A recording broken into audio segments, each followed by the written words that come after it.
ሰበር ዜና እንግዲህ ወጥቷል። ቤተሰቦቼ አስደንጋጭ ዜና ነው እንግዲህ የተፈጠረው። ቅድም ላይ የሄርሜላ ወንድም ቪዲዮ ለቆ ነበረ። አሁን ላይ ደግሞ አዲስ የመጣ ነገር አለ።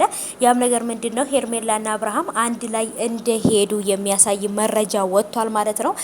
አብርሃም ራሴን ማረጋጋትና እንጆይ ማድረግ እፈልጋለሁ ብሎ ነበረ። ቅድም ደግሞ የሄርሜላ ወንድም በተናገረው ነገር የሰራሁላችሁ ቪዲዮ ነበር። የተመቻችሁ ኮሜንት እያስቀመጣችሁ ነው።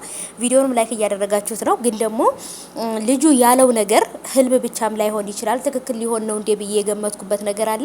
እሱም ነገር ምንድነው? አብርሃም ውስጥ ለውስጥ ሄርሜላ ጋር እየተርመጠመጠ ከሆነ ግን የእውነት በጣም ነው የሚያስጠላው። ጭራሽ የወረደ ነው ብዬ ነው የማስበው። አብርሃም ወደ ውጭ እንግዲህ ወይንም ደግሞ ከሀገር ወጥቻለሁ ልዝናና ነው ብሎ ነበረ። እንግዲህ ውስጥ በውስጥ ደግሞ ሄርሜላ በሌላ ቦታ እሱ በሌላ ቦታ እንደሄዱና እንደተገናኙ ነው እንግዲህ ሌላው ነገር እየተፈጠረ ያለው። አብረውም እየተዝናኑ በነበረበት ቦታ ላይ እንግዲህ የተቀረጸ ፎቶ አለ። ያ ነገር ወጥቷል። ሊደብቁት የማይችሉት ነገር ማለት ነው። ሰላም እንዴት ናችሁ ውዶቼ? እንግዲህ ያው ቅድም ላይ ቪዲዮ ለቅቄላችሁ ስለነበረ ብዙም ሰላምታ አላበዛባችሁም። ሰላማችሁ ይብዛል ባላችሁበት ውዶቼ። ለዚህ ቻናል አዲስ ከሆናችሁ ሰብስክራይብ አድርጋችሁ ቤተሰብ ሁኑ። ነባሮች እንኳን በሰላም መጣችሁ። ነባሮች ቪዲዮ ላይክ እያደረጋችሁ ግቡ። አዲሶች ደግሞ ሰብስክራይቧን ጠቅ አድርጓት ማለት ነው። በቅርብ 24 ሺህ እንገባለን። ሰምታችኋል። የሩታ ቤተሰቦች የሩታ ደጋፊዎች እየበዛን ነው። አሁንም እንበዛለን ማለት ነው። ገና 30 ሺህ ሰብስክራይብ እንገባለን።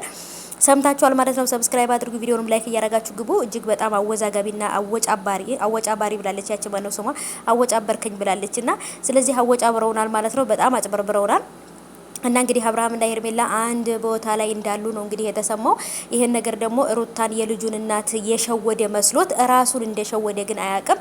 በነገራችን ላይ ኤፍሬምና ሩታ ይሄን ነገር ደርሰውበታል ቤተሰቦቼ። ምክንያቱም እዛ ጋር ቡዜ ወንድሟ ሊሄድ እንደሆነ ምናምን ወይ የተፈጠንክ ሲወራ ቡዜ በጣም ውስጧ ደስተኛ ነበር ማለት ነው። ምክንያቱም አብርሃም በመሄዱ ብቻ አይደለም የተደሰተችው።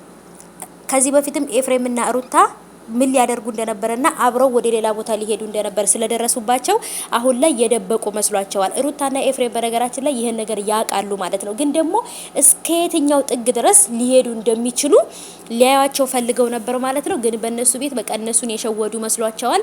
ከሀገር ሊወጡ ነው ከሄርሜላ ጋር ማለት ነው። ግን ደግሞ አልወጡም። እስካሁን ድረስ ሀገር ውስጥ ናቸው ያሉት። አልወጡም እስካሁን ማለት ነው። ግን ደግሞ ይያዛሉ። እነዚህ ሌቦች ፎቶአቸው ወጥቶባቸዋል ማለት ነው።